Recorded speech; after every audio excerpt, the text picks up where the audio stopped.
शिव पुराण के श्रवण से देवराज को शिवलोक की प्राप्ति।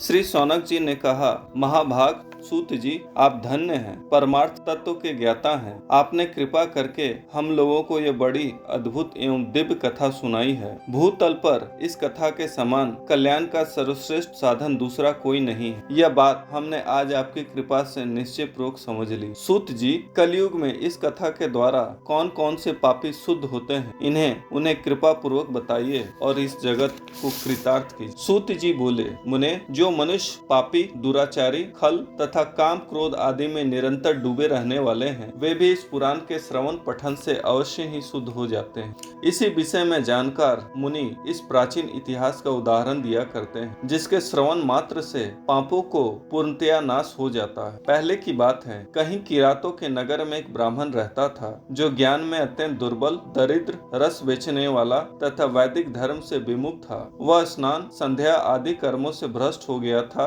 और वैश्यवृत्ति में तत्पर रहता था। उसका नाम था देवराज। वह अपने ऊपर विश्वास करने वाले लोगों को ठगा करता था।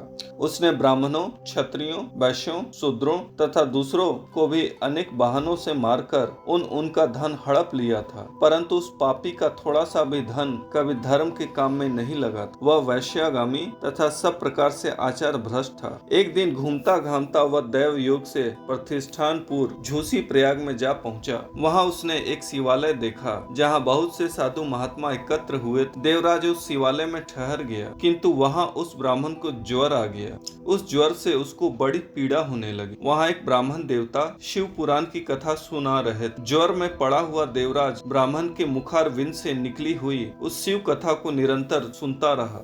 एक मास के बाद वह ज्वर से अत्यंत पीड़ित होकर चल बसा। यमराज के दूत आए और उसे पासों से बांधकर बलपूर्वक यमपुरी में ले गए। इतने में ही शिवलोक से भगवान शिव के पार्षदगण आ गए। उनके गौर अंग कर्पूर के समान उज्जवल थे, हाथ त्रिशूल से सुशोभित हो रहे थे। उनके संपूर्ण अंग भस्म से उद्भासित थे और रुद्राक्ष की मालाएं उनके शरीर की शोभा बढ़ा रही। वे सब के सब क्रोध पूर्वक यमपुरी में गए और यमराज के दूतों को मार पीट कर बारंबार धमकाकर उन्होंने देवराज को उनके चंगुल से छुड़ा लिया और अत्यंत अद्भुत विमान पर बिठाकर जब वे शिवदूत कैलाश की ओर जाने को उद्यत हुए, उसी समय यमपुरी में बड़ा भारी कोलाहल मच गया। उस कोलाहल को सुनकर धर्मराज अपने भवन से बाहर आए।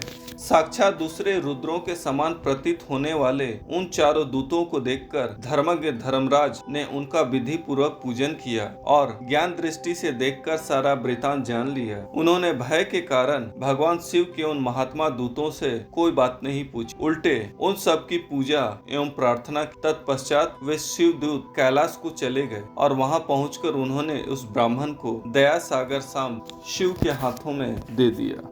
दोस्तों, अगर आपको हमारे चैनल का कंटेंट पसंद है तो कृपया इसे सब्सक्राइब कीजिए और साथ ही बेल आइकन को दबा दीजिए, ताकि आगे आने वाली ऐसी ही ज्ञानवर्धक एवं रोचक जानकारियाँ आपको समय समय पर प्राप्ति रहे। ओम नमः शिवाय।